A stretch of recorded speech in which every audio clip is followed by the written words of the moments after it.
Hello and welcome to another C++ tutorial. So this time round we are going to be taking a look at files, and we're going to be taking a look at a couple of different types of files and the way that we work with them in C++ for reading and writing from them.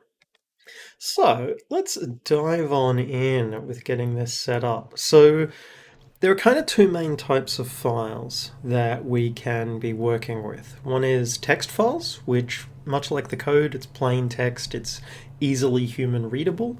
The other is binary files, which is generally a more tightly packed format. It usually allows us to also read and write from it a lot faster, so we can bring in large blocks of data quite easily. So they work quite differently, and the way we work with them is quite different. So we're going to take a look at both sort of setups. So what I'm going to do is, for this, I want to bring in fstream, and I'm going to bring in string. So I'm going to demonstrate text files first. So I'm going to, again, split out. We'll have writing. So what I'm going to do is I'm going to set up a couple of variables that I want to actually write out. Value 1, actually we'll call this toWrite 1, and we'll make this is a test. Because I'm going to be using these for all of them, I'm actually going to put this up here, just to save repetition.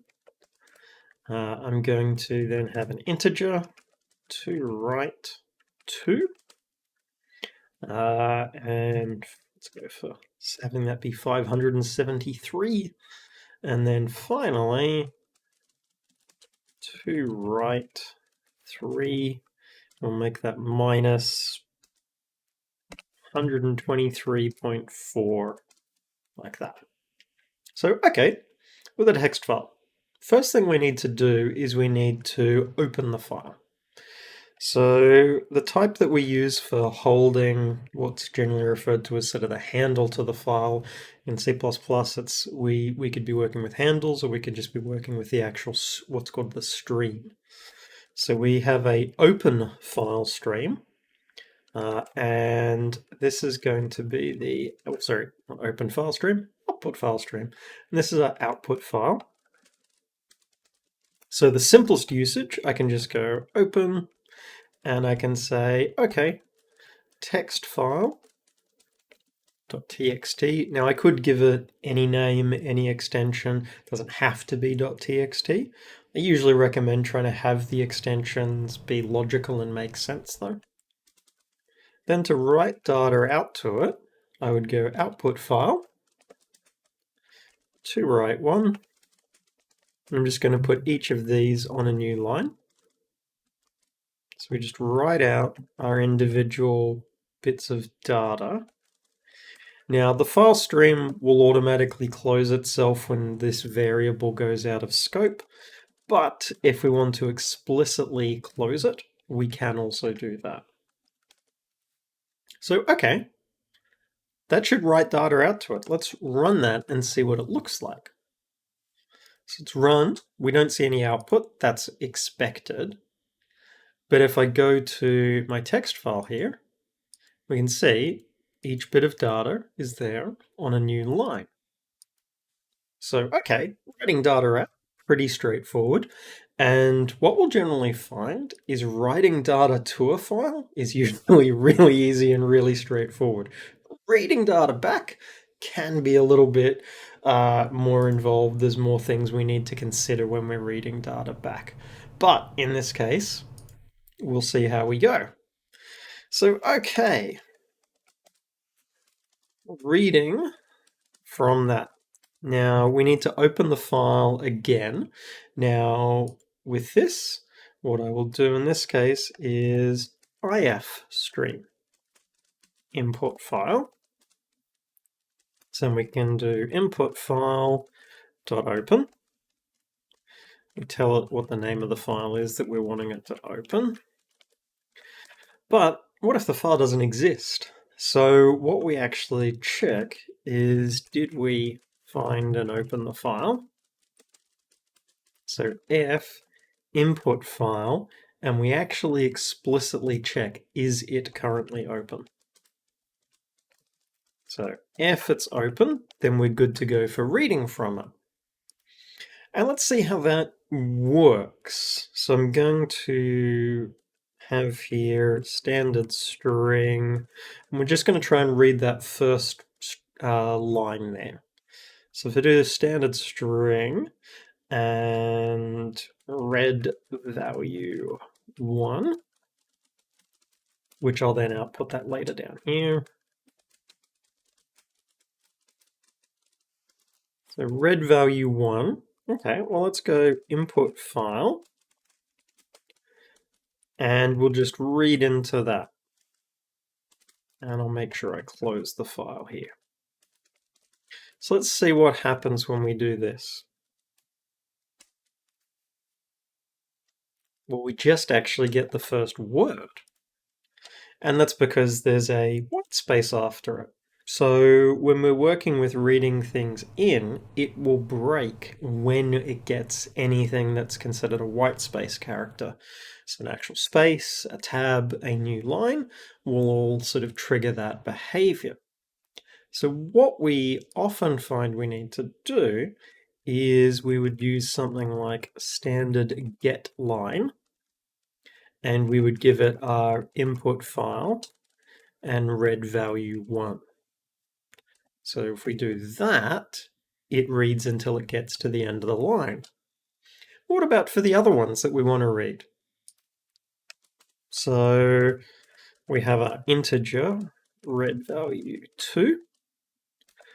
Well, with that, we actually can just go and say, yep, read in like that. Same with our float.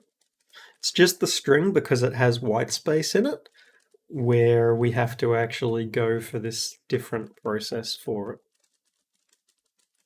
So our integers and floats will read in happily. And if we output them, we'll be able to see. So let's test. We should see our values, which we do. So, okay, strings we have to be a little bit careful with. There's the edge case of if you have white space, you're generally going to be using getLine. But yeah, we are making assumptions here about reading things in a particular order, stuff like that. And so that's something to be aware of, that we are, if we swap those orders of the lines around, we wouldn't be able to tell. So something I generally recommend is when you're outputting things, one of the very first things you should do if you're doing like a custom file format is always output a version number from the very beginning.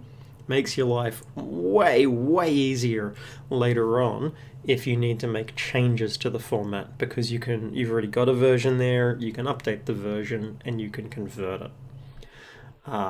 It gets a little bit trickier with text files, but it's not unusual with text files where all of your input might be something like a get line, and it's looking for particular markers or tokens at the front that are telling it what it's processing.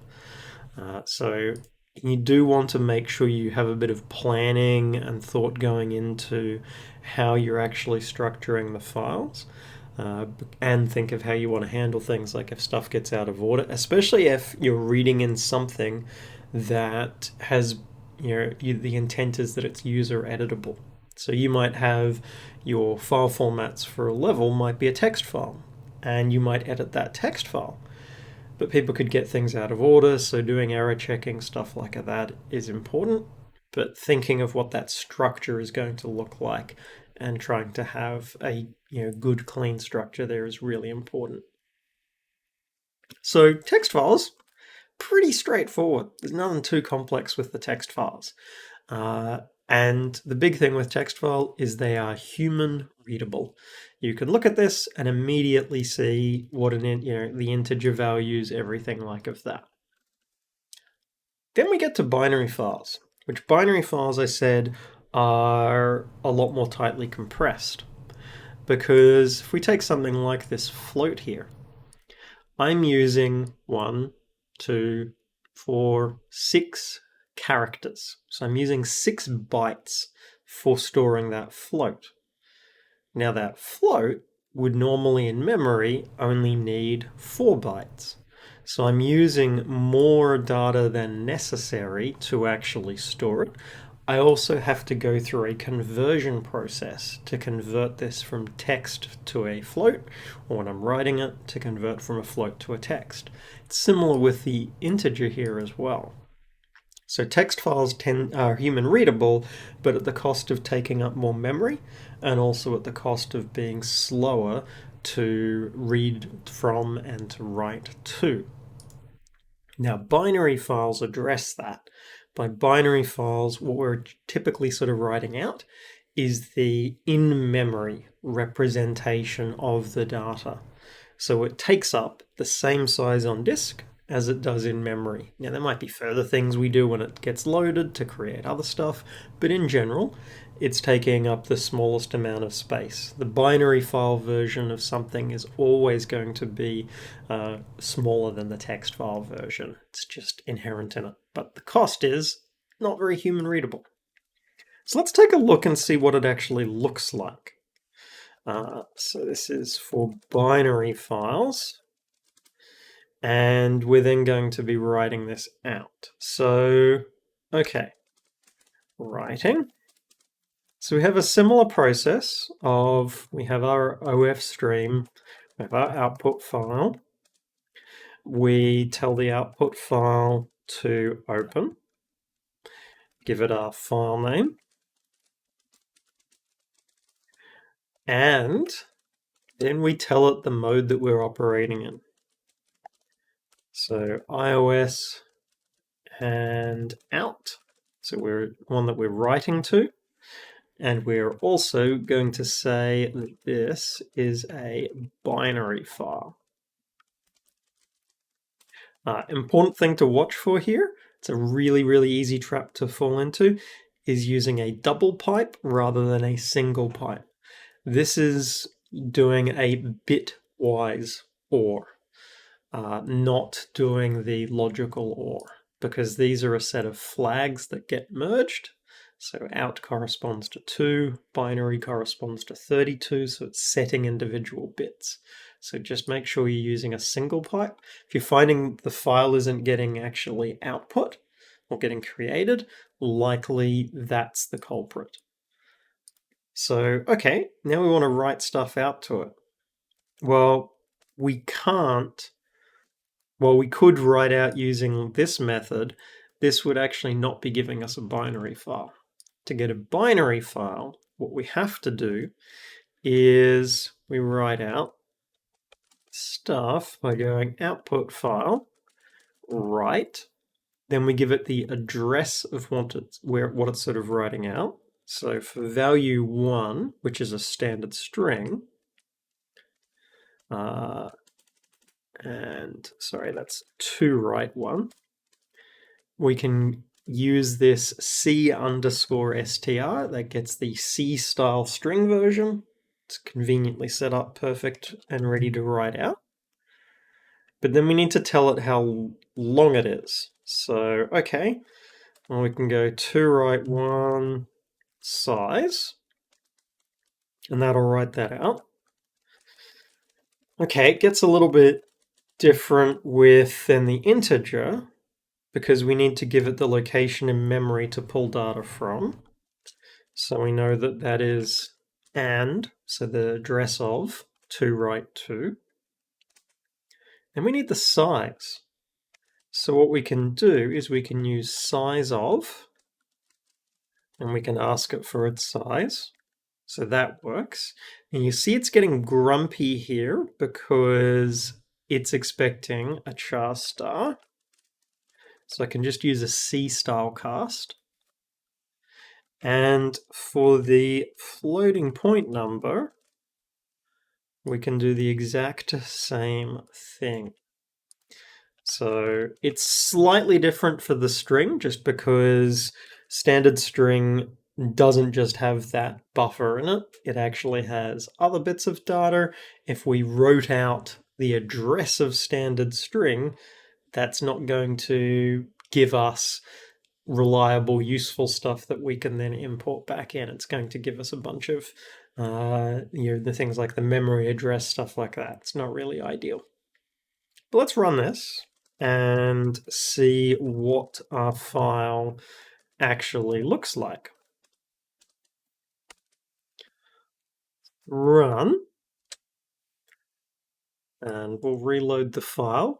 So we can see what we have here on the left-hand side is it's showing the hexadecimal values of this. And unfortunately, this window does not let me zoom in. But we do have the actual text here. This is what the file content on the looks like on the right-hand side, and it's converted then to hexadecimal here. So it's a much more compressed format. The actual file size is significantly smaller, so it's taking up less space. But, okay, that's for writing it. If we're reading the data back in then, let's take a look and see what that looks like. So similar to with the text file, we have an IF stream. And we do our same thing for opening it. So our binary file .bin, and again, we provide flags to it. What these flags do in particular, like the binary one, it generally is going to impact how it processes things like new line characters. So we binary, and that actually should be in, not out. And then we can close that. So just like how there's the write function, there is a read function. So we would do input file, read, and then this is where it gets tricky, because this is const. We can't just write straight into that. And also, we need to know the size here. If we look at what the function takes in, you give it a location to bring the data into and the size of it. We didn't need to worry about that with text files because when they write out the text, they actually put in the necessary end markers. We were putting in new lines, for example. So actually what we have to do here is we have a size t to write one length. So we have to actually write out the size of it. And this is a common thing that you will find with binary files, is that when you have data that is a variable size, generally the first thing you do is you write out the size of it. So much like with the ones down below, char star, and we write out the address of that. I'm gonna move this like that so it's a little bit clearer. So standard practice for variable length ones, we write out the length of what we're actually about to store, and then we write the data. What that lets us do is we can say here, and we'll make sure we keep our naming consistent, read value 1 length. And so we're going to read in to that. And we're going to say how much we're reading in. We again need to do that casting. So, okay, that'll tell us how much we need to read. And then we have to actually allocate a buffer for that. So we're going to have to go and say read value 1 buffer is a new char, and we provide that length. And to make sure we don't forget, we'll do the deletion of it immediately after. Then we read the text into that. So we have to go and say, okay, well, input file, read, we give it our buffer, we give it the length, and the final thing we need to do is, well, that buffer actually needs to be a little bit longer because that text, we need to add in our standard end of string marker. And the reason we need to do that is so that when we put it into a standard string, it actually knows the proper length of it. So we would do read value 1 buffer at the length, and this is what we say that is equal to. So a single quotation mark and then a \0. That's the end of string terminator. So end of string terminator. That also means our buffer here has to be 1 larger. It's really, really easy to miss this with strings, but that is always the case. You want to add in that 1 extra little byte there so that we can put in our terminator. And then I can finally have read value 1 is equal to read value 1 buffer. So all of that is to read in a string. Now, fortunately, our integer and our float are actually pretty straightforward. So it's variable length things that will always follow this pattern when in a binary file. You write out the amount of it, and then you write out the content. So for these, I can go input file, read, and I can tell it, okay, I want you to read into read value 2, and I can give it the size of it. I could also be doing size of and just int. I could give it the actual type here. That's completely valid as well. I would, either one is going to give you the same result. I think, this is less error prone. It doesn't indicate the actual particular type you're working with, but I think this is potentially a little less error prone because you're making sure you're looking for the exact same thing. And then I can use exact same process for working with the float. So fixed size data, super easy with binary files. Variable length data requires a little bit more messing around. And then I can write those values out to the screen, just so we know it has actually worked. So let's run this.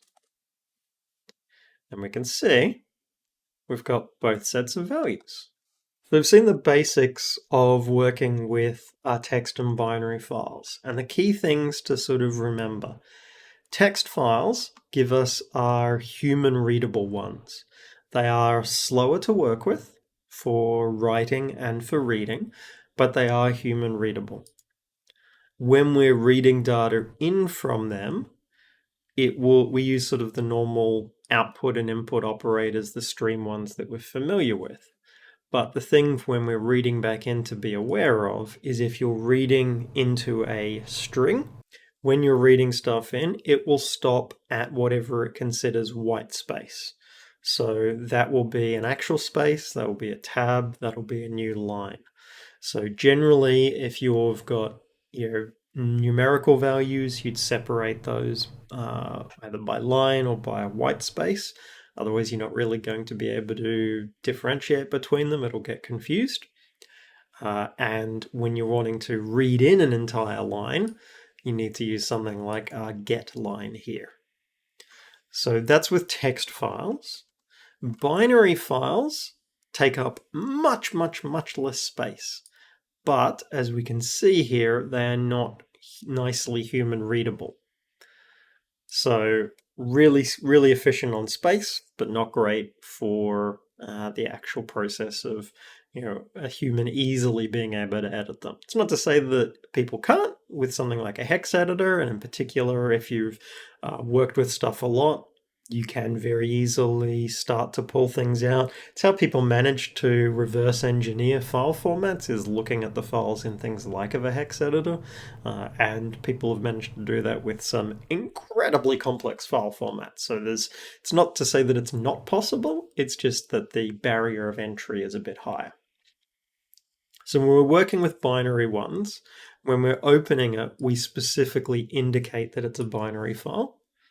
When we're combining these different flags here, which they let us do things like make it append to the file or make it truncate it, we make sure it's a single pipe. We want to use a bitwise or not the double pipe. If you use the double pipe, you will generally find it will fail to open the file.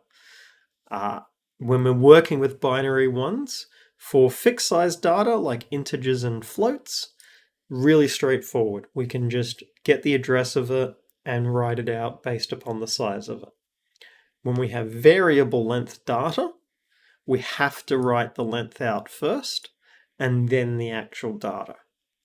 That means our process for reading it in involves reading in that length, allocating a temporary buffer that we then read into, and then storing that and clearing that temporary buffer.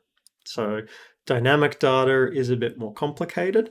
Now, this is with a string, we do that freeing. Depending upon what the dynamic data is, we might actually not do that freeing. But in this case, that is what we actually need to do.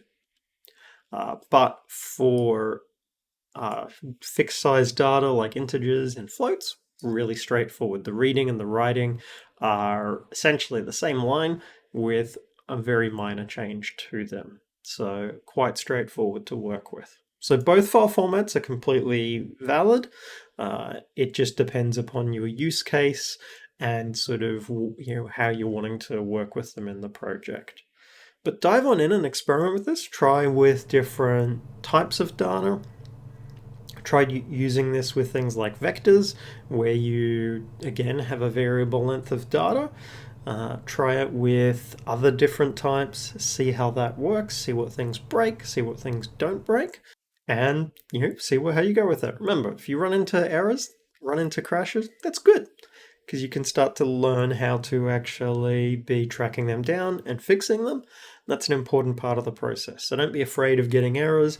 Don't be afraid of getting crashes. They are an opportunity to learn so that you can avoid them in future, and so that if you do run into them, you can track them down. So that's part of the process, is running into those errors. But experiment with it and see how you go. Thanks, folks. Hope you found the video interesting and helpful. If you have, chuck a like and subscribe. Really helps out. It's really appreciated. If you've got any questions or other things you'd like to see, chuck those in a comment below. If you're looking for the code for the project, the code is available up on GitHub, and I've put a link to that in the description. If you are looking for other ways to support the channel, then I do have a Patreon, and there is a link to that in the description below as well. But until next time,